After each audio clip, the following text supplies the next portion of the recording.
Welcome back, everyone. Well, it has been a long time since I've been able to say this, and I'm very, very happy to say it. Welcome back to the Full Court Press, first episode of season 2. If that's what we want to go ahead and call it. And I am joined today by the usual crew. We got my man Marco on the top right, we got Ariel on the top left, and myself, Gad Cartagena, on the bottom. So, gentlemen, NBA is back, and we're about a quarter way through the season. This has been a pretty interesting season so far. I want to dive straight into it because this is the news we just got, right? Like, it happened last night. It was all over the timeline. It was absolutely going crazy. LeBron James and Isaiah Stewart, that whole situation happened, and the fallout was 2 games for Isaiah Stewart and 1 game for LeBron James. Is that correct? Yes. How do we feel about that? Personally, not surprised. I mean, like, we can get into whether, if we feel like LeBron should have gotten more, because I feel like that's generally where the discourse is going on Twitter. It's not so much about the Isaiah Stewart portion of it. I do think that 2 games, I thought he'd get at least a game for sure. 2 games to me also makes sense. I mean, he undoubtedly escalated the situation, whether or not he was just in doing so. Like, he, was running all over the court, running over people and trying to get at LeBron. So, like, inevitably, there's going to be a punishment that's, commensurate with that kind of behavior. But, the discourse has generally been about the LeBron portion of this and the fact that he only gets 1 game, and the notion that, because he's LeBron, because he's former league MVP and his stature in the league, that, the punishment is going to be lessened on him. So, I don't know. Do I feel like, I think he probably should have gotten 2 games. That's where I would have had it in my head. So a game, it is what it is. I'm not surprised. He's LeBron. Mm-hmm. Marco. Yeah, I'm pretty much on the same boat as Ariel. The thing I'm surprised is that LeBron didn't get the same amount of games as Stewart. I thought they would get the same amount of games at least, because I don't think the league wanted that out there, that they're favoring anybody, even just to look like you're favoring anybody. Because I don't think, like me personally, I would have given him 2, the same as Stewart, and I don't think Stewart is. People were angry at the way Stewart reacted, mostly, LeBron fans or Laker fans. I understand where Stewart was coming from, though. Whenever you get hit, I don't think you care about intention, and I don't think that he cared about LeBron wanting to contact him. When you're hit, you don't. At that moment, you're heated enough to react the way you're going to react. So, to me, I think they should have gotten at least the same amount. I don't know if giving LeBron less than Stewart is going to be a good look on the league. For me personally, I don't think it's a good look, but that's just me. And let's real quick be honest that I think the reason that people are so kind of up in arms about this is the points that you mentioned, Marco, the things I brought up, but also because, like, what LeBron did, I mean, he kind of tried to play it off like it was not intentional. He's like, "Oh, sorry, my guy, like, I didn't mean to do that." But that I mean, it was 100%. 100, like 100%. Maybe he didn't intend to hit him in the face, but that was an intention to, like, bang him at some point. Like, that's just where he was going with that. But yeah, I agree with you guys. I think in an ideal world, LeBron probably gets more than 1 game. Stewart, it was just funny to me. I was shocked they didn't get more because it looks like he was really trying to escalate the situation. He just wasn't able to, and it ended up looking really funny. But he definitely was. That could have gotten a lot worse. Credit to Cade Cunningham. He was doing a great job of kind of trying to tackle Isaiah Stewart. I haven't seen that type of tackle breaking ability from anyone outside of Derrick Henry and Jonathan Taylor. So. Great story. Before we get to our actual takeaways from the basketball that's been played, I want to go to Marco here. Marco, Luke Walton was fired. Is this the best day in Kings history, or how are you viewing this? I actually know a lot of, like, Kings fans, not personally, but like they're mutuals, friends that I've known for a while, for like 10 years now, and that were like, this should have been done 3 years ago. After that workplace stuff that went around, the allegations that kind of surfaced, that Luke Walton wasn't a good enough coach to like survive that. So I was surprised he even survived that to begin with. And the fact that he survived last year and the year before is just more surprising. The dude must have had something on them. It was like the Jason Kidd in the Milwaukee situation, where you just needed somebody else in there immediately, and everybody knew that it was coming. And I'm just surprised it gotten so long that I was actually surprised they fired him at this point. I thought he was just going to stay around until that contract ended, which, remember, they signed him to an extension, which is even crazier to me. Yeah. So this is the best day for the Kings since De'Aaron Fox hit the game winner against Miami, I guess.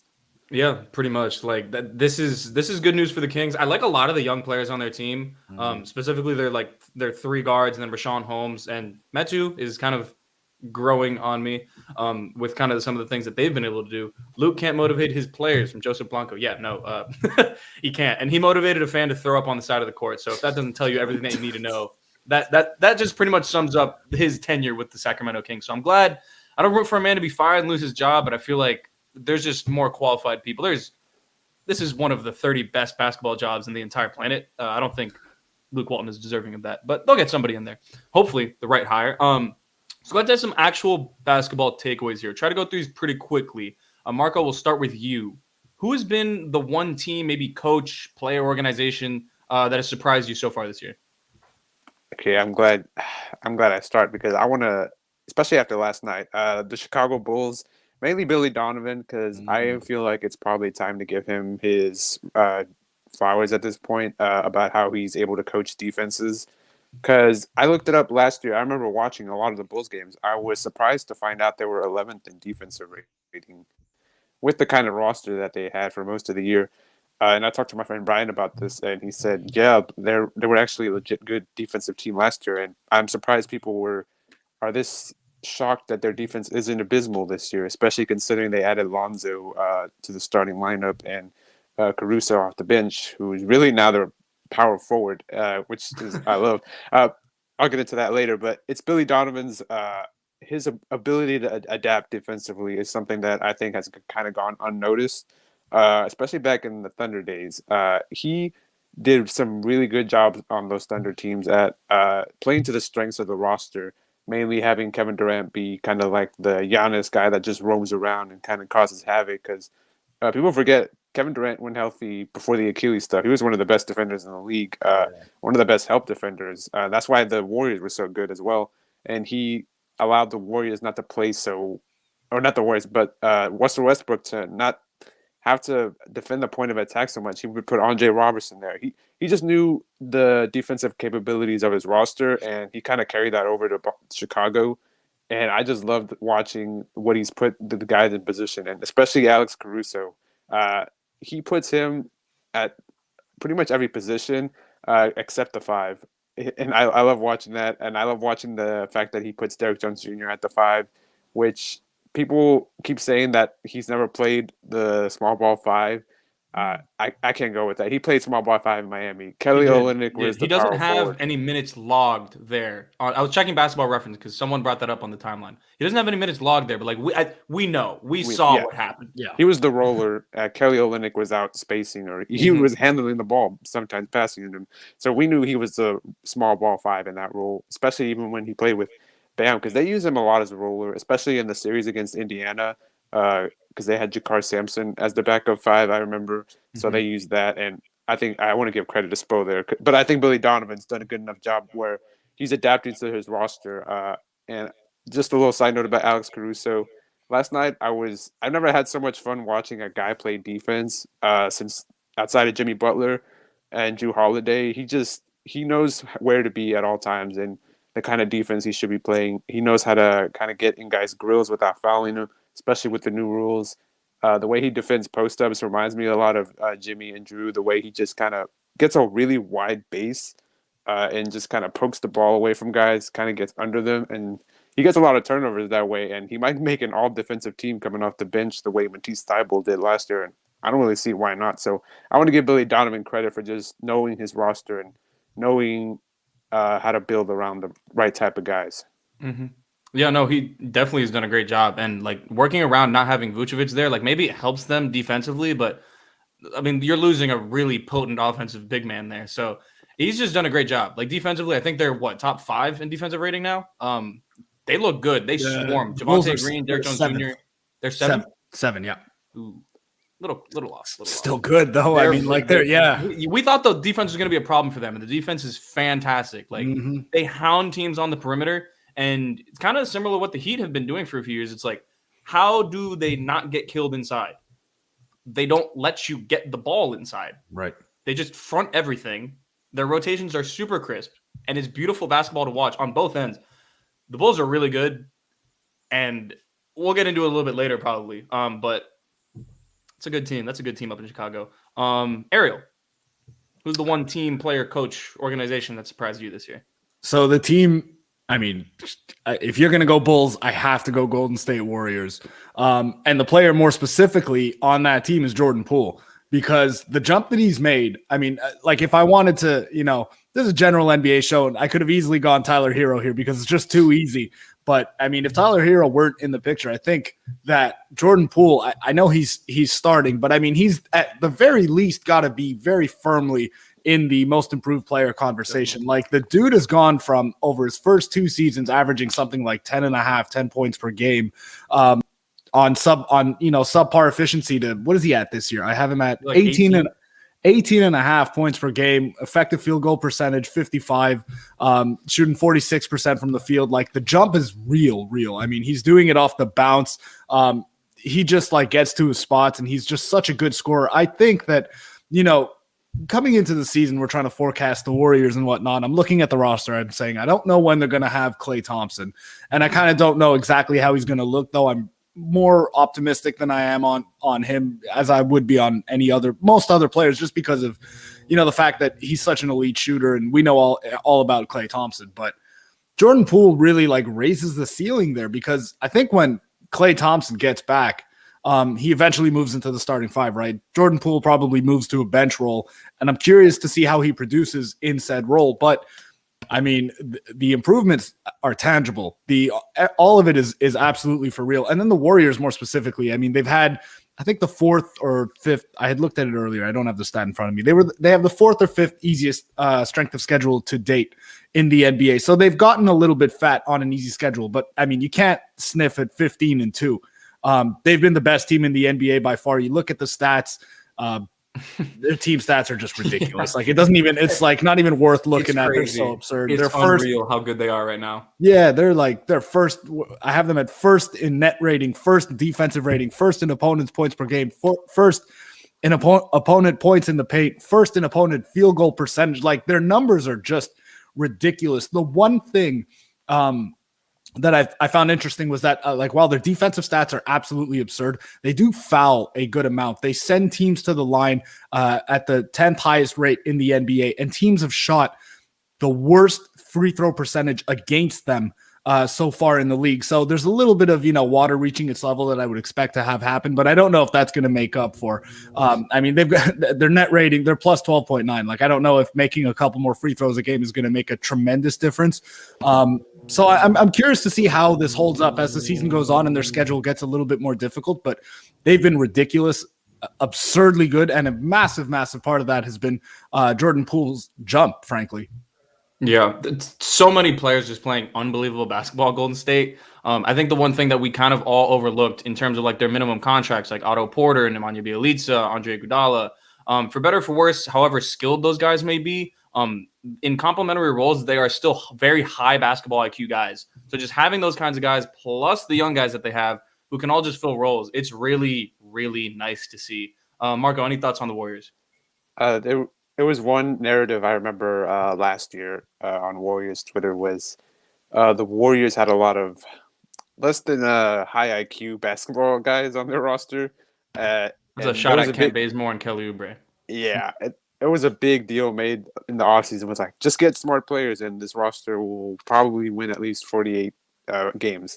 And I was like, yeah, I guess so. And I completely didn't expect this at all. I guess they were just really not that smart as much as I thought they were. I thought they were bad last year too, but I didn't expect this kind of jump. It helps whenever your guys are getting better, like JTA and Gary Payton the second is coming along, and Jordan Poole. So it helps to have these guys develop. Get your guys like that along with your veterans. Bjelica, who I'm glad he's proving me right about why I wanted Miami to get him. It's just last year he was just not in shape. We have beef with that, but he's not here anymore. He can enjoy the Golden State scenery and buffets without much guilt now. So, and I'm glad he's doing better now because I've always been a Bjelica fan. It's just his time in Miami was just forgettable. They have a lot of guys who are just smart and know their roles. Iguodala may come back down to earth, but that won't matter because you'll have Klay Thompson back to soak up those minutes. So it's really just the roster is really well built, and they kill you in third quarters again. Like they did that back in the big 3 era. They would kill teams right out of the gate or right out of the halftime, and now they're doing it again, outscoring teams by 30.7 net rating, which is insane. The next just closest third team quarter? is at 15. Yeah, they have by far the best. Like their third quarter numbers are ridiculous. Oh my gosh, that's actually that's wow. The second best team, right behind them, isn't until 17.3, which is the Heat. No more third quarter this year, thankfully. So those are your top two third quarter teams this year, and that helps. That's a mind blowing stat. 30. Wow, like just putting that in perspective, that's unbelievable to just sit down and know that's happening. That's unbelievable. Let's get to a dono here from Ryan Sproviero. Thanks for the show, guys, and happy Thanksgiving. Go Heat. Thank you, Ryan. Thank you for the 305 dono. Happy Thanksgiving as well, and go Heat. Yes, Ariel so had his tomorrow. Thanksgiving already. Yeah, it's a little early.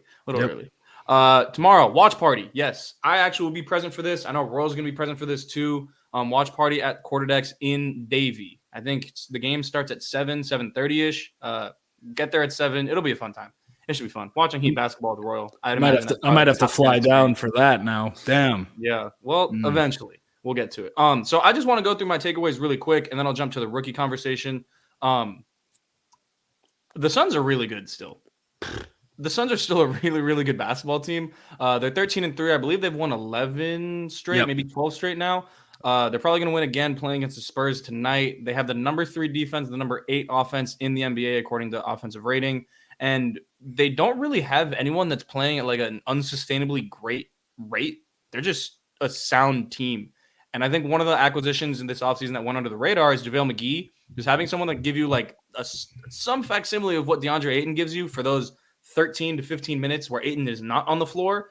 It makes them that much harder to stop because they didn't really have that rolling big last year. And they still have Kaminsky playing well in his minutes. But McGee playing well for them that's just been a big acquisition. So I'm really happy for him, and I'm really happy for the Suns. They're going to be a force to be reckoned with. Like, they both play beautiful basketball, them and the Warriors. I would really like to see that as a playoff series. I'll probably end up taking the Warriors there, but I do like the Suns a lot this year. I don't like to talk trade too much, but I have been staring at this glaring trade package of Dario Saric, Jalen Smith, and probably 1 or 2 firsts from the Suns. If they can get that to get a kind of defensive stopping guard, like if they could get an Alex Caruso, maybe a Marcus Smart, Josh Hart, one of those kinds of guys, that would make a lot of sense for that Suns team. I think that's just one thing that they're missing. They have Bridges, who's like the wing stopper. I think they need a guard stopper that can kind of just help and plug holes in their lineups because sometimes they have decent defenders there in Devin Booker and Chris Paul, but you don't want them to be your primary guys in that scenario, especially if you're going to go against like Steph or whatnot. But that's just my thoughts on the Suns. I wanted to get to the rookie conversation here. And I'll go through mine quickly. I'll go again. Franz Wagner is someone who has been very surprising. I did not like that pick. I believe he was taken at 9. Did not like it. Proven me wrong instantly. I've watched multiple Magic games this year because I live in the market. I live in Orlando, so I get to watch Magic games for free. He's playing really good basketball, and the player that comes to mind when I watch him is Nick Batum, like younger Nick Batum, but also a little bit of Gordon Hayward, where they're like the 3-and-D kind of like oversized wing a little bit. Their switchability and their athleticism is super valuable to any NBA defense, and really just smart basketball player on the offensive side of the ball, like the connecting passes, all the good stuff, pretty efficient shooting wise. Just shout out to Franz Wagner. He's not going to win Rookie of the Year unless there's injury to like a few other guys, probably that you guys will mention. But he's a really good player, and I think the Magic really hit on that pick. Something to look forward to for them.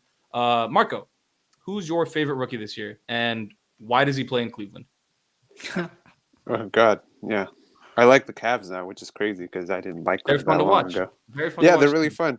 Yeah, it's Evan Mobley, probably the leading guy for Rookie of the Year right now. It doesn't help that he's hurt, but I still think he's leading probably most of the rookie ladders at this point. If you look at all those numbers, it's either him or Scotty Barnes, who I also love. This draft class is just really awesome, and I didn't really expect that. I thought it was going to be kind of an underwhelming class. I'm glad they proved me wrong, especially Franz Wagner. I'll say with my German accent. Nailed it. The man, I love watching him too. He's also smart. Like all these rookies are really smart on offense and defense, which is a great testament to the new development that we're not just constructing guys to be hoopers or just shooters out there. They're just all around really good basketball players, and it started with LaMelo last year and guys before that. It's just these guys keep coming in more NBA ready because they're starting off so early in their development, which is where Evan Mobley started at. He's one of the smartest rookie defenders I think I can remember since Justice Winslow in Miami. I remember they know where they have to be at all times. It's kind of crazy to me, the simple rotations you see at NBA players make until their third season that Mobley's already making in his first season. But I think because I think most of us expected him to be a really good defensive player. I don't know about this good this early, but I think the offensive side is probably the part that I'm most surprised with. Shout out to JB Bickerstaff, who's put him in like such a weird position to actually succeed, considering the roster that he's been handed. Lauri Markkanen and Jared Allen and Mobley are out there together, and it's actually working. Or sometimes it's just Jared Allen and Mobley, and it's still working because they're using Mobley's mobility out there with Jared Allen. You might have done something. Yeah, they're 4-5 pick and rolls. Their 4-5 pick and rolls are some of the best things I like watching about the Cavs. It's like, who thinks of this stuff, and why is JB Bickerstaff not being talked about more? It's really fun to watch, and I'm glad that he's gotten the ball a lot more this season. You're going to go through rough stretches, but I'm glad that they're making him work through this stuff right now because that's going to pay off in the future. And I can see those comparisons made to guys like Anthony Davis and Bam Adebayo that were made when he was coming out of college. And it's really fun to watch, actually see that happen and seeing a coach you actually trust him making those decisions. His jumper looks a lot smoother than even I thought it would look at this point. And man, that guy's just, there's no ceiling with that guy. There's none. Like he could be like, I know everyone chases the unicorn or whatever. He could be like the unicorn that we just have not really seen anybody play the way that he does. I kind of to your point, I've never seen a rookie be like this good of a defensive anchor ever. Like, do you guys? I guess I'll go back to Marco here. Do you think he wins a DPOY in his first 5 years in the league? See, if you asked me that about Anthony Davis's rookie year, I would have said yeah, and Anthony Davis still doesn't have one. So I guess I'd say I play the field first, but then I don't think he's that far behind because he's that type of guy that would get those awards. You know, center/4 who plays a lot at rim protection. He's an anchor. He's the kind of guy that wins those awards. So I don't think you wouldn't put too much money against it because I think he's good enough to win it, and I think he'll be good enough to win it in the future. But it's just depending on a lot of factors because we thought Anthony Davis would get one by now. So, but you still never know. Yeah, well, Anthony Davis would get it, but he's been downgraded to doubtful for every single award show. So that's probably the issue there. Evan Mobley, hopefully he's able to stay available. He's unbelievable. He's really, really unbelievable. Don't know who that was. Yeah, what was that? But anywho, Ariel, who's your favorite rookie so far this year? So sticking with the theme of, smart rookies, high IQ guys who can do a whole bunch of stuff, got to go with Scotty Barnes, man. Like the dude has been spectacular, way better than I thought he would be for the Raptors, who as a team have been way better than I thought they would be. They've played a pretty hard schedule so far. I think they're top 5 in most difficult strength of schedule played. They're 8-10. Like they're way better than I thought they would be. I thought they'd be one of the worst teams in the league. I know that generally a lot of other people were a little bit higher on the Raptors than I am, or was rather, but he's been a huge part of it. He's playing like 35 minutes per game. They're putting the ball in his hands. He can do a whole bunch of stuff on offense. He can play make. He's a good rebounder. He's averaging like 8.5 rebounds per game. I think he's shooting, 48% from the field, averaging almost 15 points per game. 3-4 assists per game. Like the guy has some serious, I'm trying to kind of peg him, like project him going forward and look for a player comp for him. And I kind of think that the way I'm leaning is like a bigger Andre Iguodala a little bit. I don't know how y'all feel about that, but I'm talking like peak Andre Iguodala. I'm not talking about Miami Andre Iguodala. He's got a lot of the same tools and skill set that Iggy had in his prime. A lot of the same on-ball stuff. His development as a scorer, as an on-ball, one-on-one type scorer is going to kind of determine what the ceiling really is and just how high it can go. But I've been insanely impressed. I love the young core that they have over there in Toronto, and I'm very much looking at them as a team that, depending on how the season goes, the next 30 or so games for them, Maybe you just, fully embrace the youth movement and you look at moving some of the veterans there, the guys that have value. I'm thinking of a guy like Pascal Siakam because I think you can get something for him. And if you want to just really go full young there, Scotty Barnes is, absolutely a cornerstone piece, I think, that you build around going forward. I think one guy that when I watch him, it kind of reminds me of this weird mix of Boris Diaw and Sean Marion. And it's like, I want that type of guy on my team all the time. And it's like, this is the guy I dream of Miami getting in a draft. And it's like, this guy's like crazy to watch. And he's doing this as a rookie right now. Yeah. Yeah, he makes like a ton of just ridiculous plays where you kind of watch him and you're like, how the hell is he even like? It's those wow plays that really stand out with Scotty Barnes too, where it's either a pass or like a defensive rotation, something like that. He's so intelligent. He's so smart, such a smart player, and that's something where like you didn't see the full package of what he could really be. I think at Florida State, I watched a lot of Florida State games last year, and like you saw bits and pieces of this game, but I think just Toronto is putting him in places to succeed and. The sky's the limit for him, too. He's another guy, like, I think I could see Scotty Barnes being a perennial all-star. Like, that's the type of ceiling I see for him. He's that good this early. And credit to the Raptors, too. I know we didn't want to touch on the teams maybe a little bit too much, but I really, really slept on them. They have 3 pretty much borderline all-star level talents in Fred VanVleet, OG Anunoby, and Pascal Siakam. You have Gary Trent Jr., who's playing great defense and shooting the skin off the ball. He's playing fantastic. You have Scotty Barnes. You have Goran Dragic, free Goran. Free Gogi. Yeah, I hope he has a great rest of his year, has a happy Thanksgiving. But, yeah, Scotty Barnes, like, he's just different. And I feel like the play style is a little bit similar to Ben Simmons, but, like, if he as a person is the antithesis of Ben Simmons. So I think that's why he's going to be ridiculously successful in the NBA. He actually looks like he has fun playing basketball. Yeah, like, and people love him, and he's humble, and he's for the community, and he does all this stuff where you're never going to see him blaming the organization in one way or the other. It's just really good dude, really good basketball player. I'm very, very happy for his success. Welcome to the Ben Simmons Slander Fest, chat. Well, yeah, pretty much. This is kind of... I don't want to bring up that name again, honestly. Miami Heat-based network. Y'all get where we're coming from.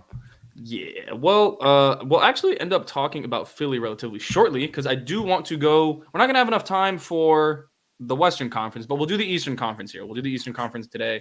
So we'll do contender, or we'll do playoff or lottery, and then we'll go contender or pretender in the meantime. So we'll start with the first seed. We're just going to go straight down through the 15 teams. I want playoff or lottery, and then if we say playoff, I will follow it up with contender or pretender. And if you want to give like a 1-sentence answer as to why, go ahead.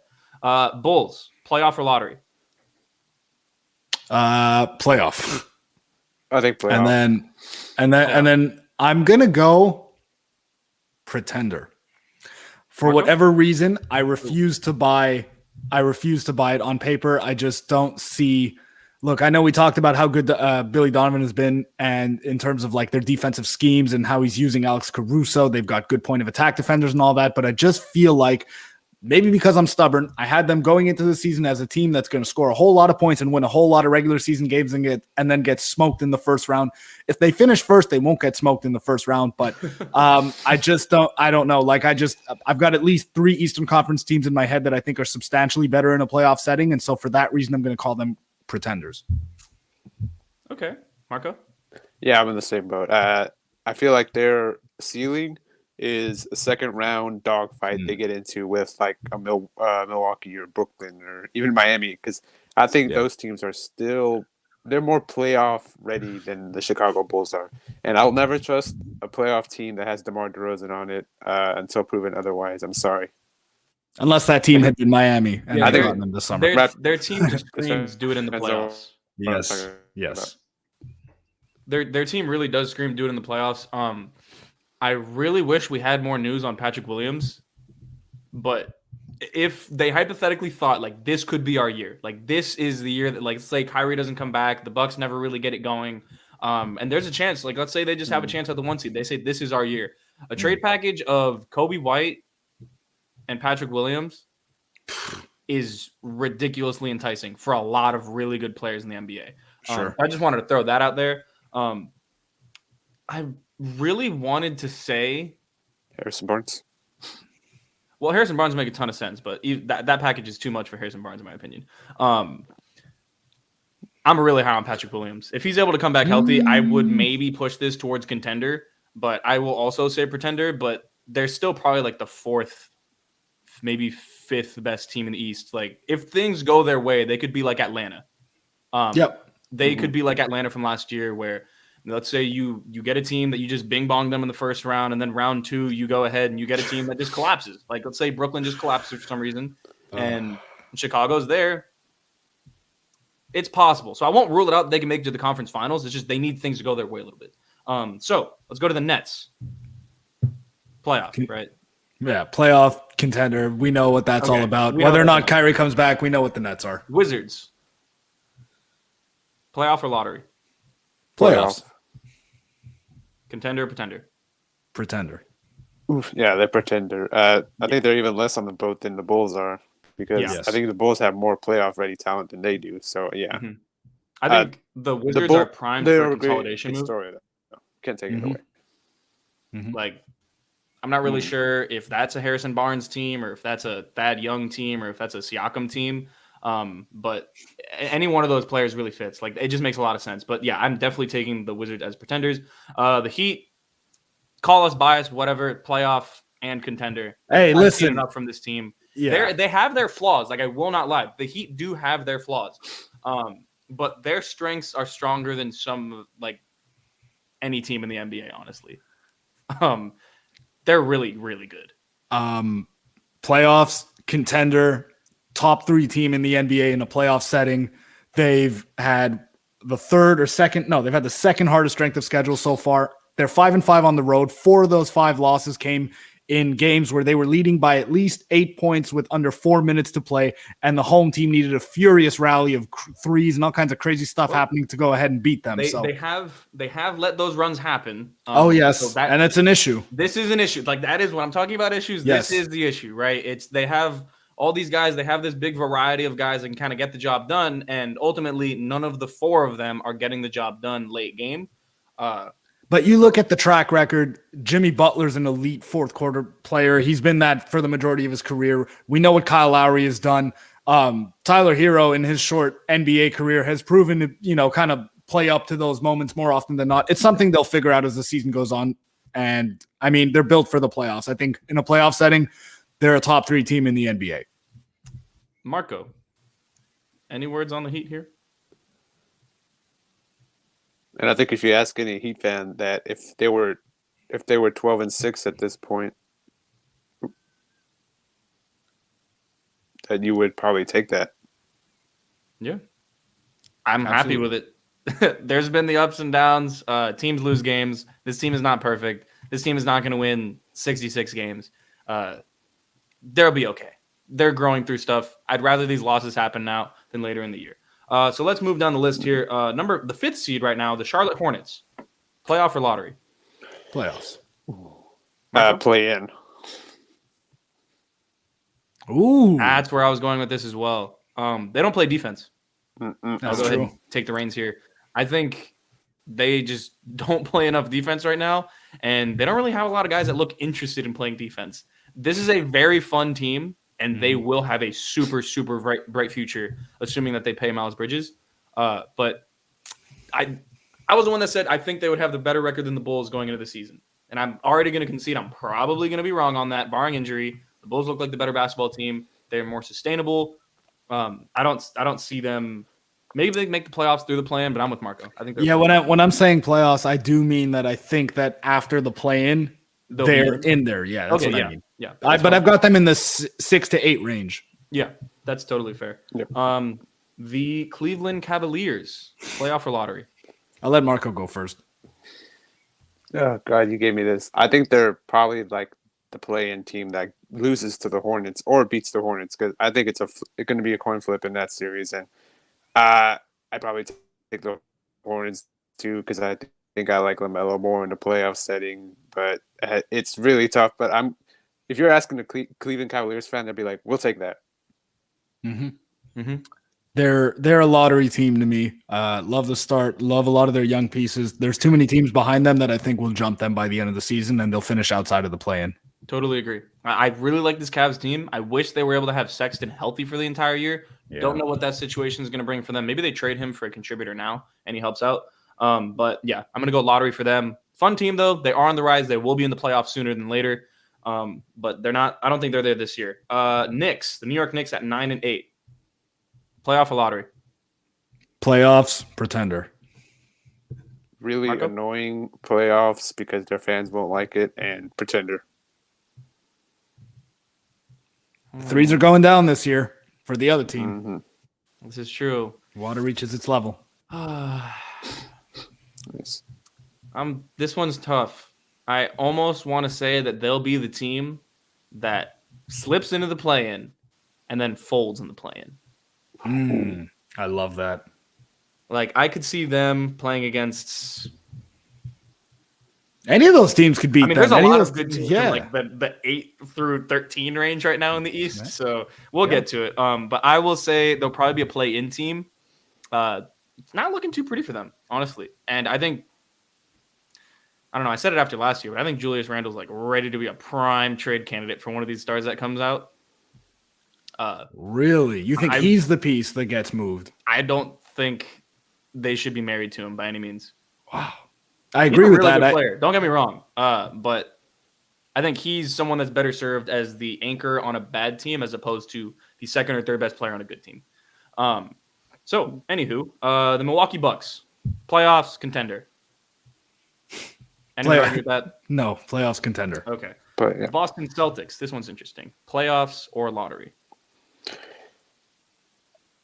I was really high on the Celtics before the season started, and they've really been disappointing me. They come up. Their defense is really good, though, so I'll give them credit.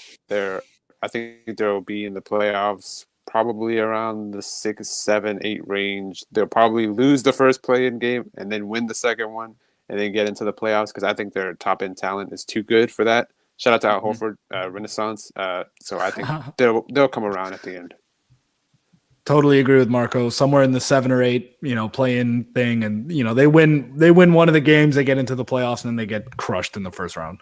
I don't even think they get crushed, honestly. I am not as high. Like going into the season, a lot of people, it was like kind of the fun, trendy thing to say that they think the Celtics would be good. It's like, why? Like, okay, they added Dennis Schroeder, very good value for what they, for what they're paying him. But I mean, they've got a lot of the same stuff, a lot of the same ingredients from last season. Absolutely. This isn't age. Like, I think what we thought the Bulls were going to be going into the season is what the Celtics are. I think you probably just flip-flop the expectation for those two teams, pretty much where we're at. But like Marco said, this defense is legit. Like, their defense is really good. When they throw out that lineup of, like, let's say Schroeder, Smart, Brown, Tatum, and Horford. Or Williams, yeah. Or Williams. They put Miami in shackles. Yeah. And they can do that to a lot of teams. Like, you look at a team like the Bulls or the Nets, they do not want to see Boston in round 1.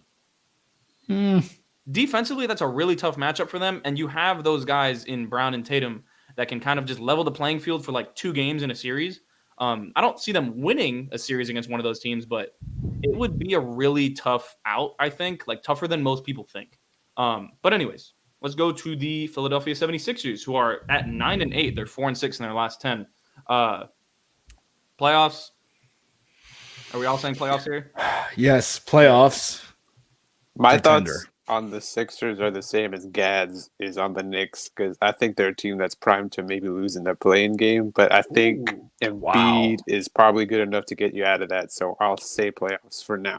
And I think what I've seen from Tyrese Maxey kind of tells me that they're okay, and they should not try to ditch the star idea for Ben Simmons. Ditch trying to get a star out of that. Get some damn good basketball players that can complement this team. See what you have in Tyrese Maxey. Maybe he turns out to be an all-star talent.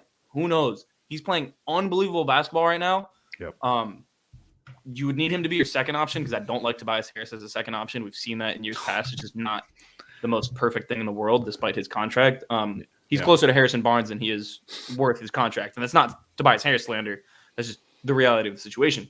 I think they're a playoff team. I think they're maybe a good trade away from being a contender, but as long as they have that $30+ million hole on their roster, I can't say that. The Atlanta Hawks at 8-9, the 11th seed right now. Playoffs.